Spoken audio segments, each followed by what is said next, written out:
Well, back in July, at the end of July, the levels of E. coli were over 4,000 bacteria per 100 mils of water. Now, the problem is that indicates sewage contamination somewhere upstream of the River Seine, but we don't actually know whether these particular E. coli are harmless ones that you live in your gut or are pathogenic. And in the UK, we actually tend to take the view that water quality with more than 100 E. coli per 100 mils is really not safe to swim in. So levels 40 times higher than that, definitely I would not swim in. Now, as of the last few days, levels have fallen to about 300 or 400 per mil. Now, again, it depends on what sort of E. coli that they've detected and whether the E. coli, which is an indicator strain of sewage contamination, actually means that there's more bacteria out there that might be even more dangerous. So how are they testing for it?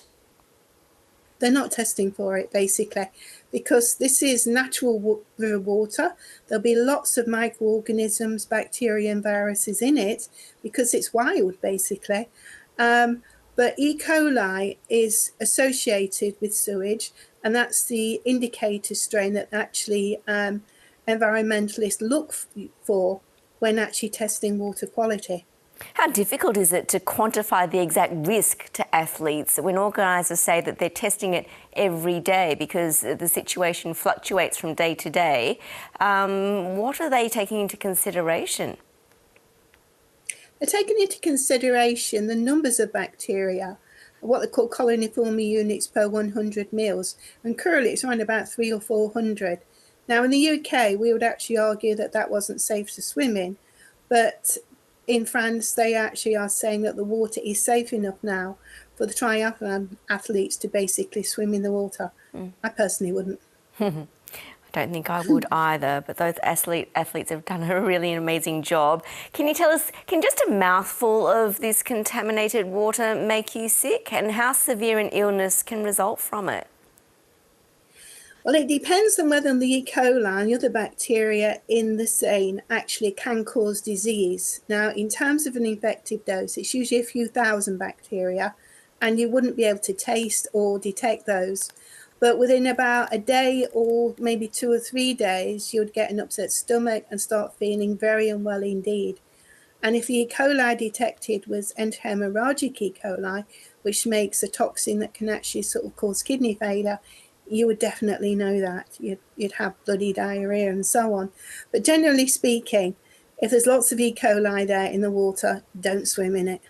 How much safer is it to swim in a swimming pool packed with lots of people? A swimming pool is actually controlled, levels of bacteria monitored regularly, and also the water's chlorinated. So it's actually quite safe to actually swim in, even though, the chlorine might make your eyes run a bit. Can you tell the safety of the water just by looking at the colour or smelling it? Are they indicators of how safe the water is in rivers and lakes to swim in? Well, if the water smells, you don't go in it full stop, not even a toe.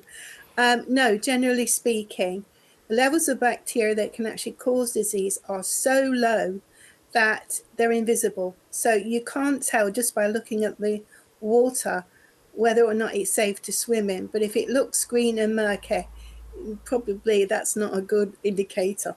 And can you tell us the levels in the River Seine of bacteria, E. coli, particularly high compared to other rivers that flow through major cities in Europe? Is it quite standard? But you were saying in the UK the levels that you test by are different. Well, in the UK, the Environmental Agency has actually put a number of testing of less than 100 E. coli per 100 mils of water. Now, that's actually quite low, but it is actually regarded as a safer level. In terms of rivers and seas and so on, it's impossible to actually say what the numbers of bacteria are going to be because there's rainfall, which will dilute the bacteria down to consider. An animal might defecate further up the river or jump into the river and die or whatever. So there's lots and lots of things going on in a very dynamic environment, and it's almost impossible to say how many bacteria there will be, but there will be lots of bacteria of all sorts. Okay, well, that doesn't make me want to jump in the water anytime soon. Associate Professor Primrose Freestone, thank you so much for explaining that to us. My pleasure.